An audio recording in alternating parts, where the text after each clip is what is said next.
Maswerteng hapon po mga ka-STL. Narito na po ang resulta ng STL Bulacan para sa araw na to, second draw.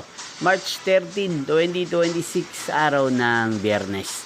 Naway ang mga natayaan nyo pong mga numero kanina ay manalo nawa ngayong hapong ito, 4 PM. Kaya't kunin nyo na po ang inyong mga ticket.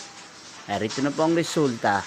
Ang mga numerong nanalo sa STL Bulacan ngayong hapong ito, March 13, 2026.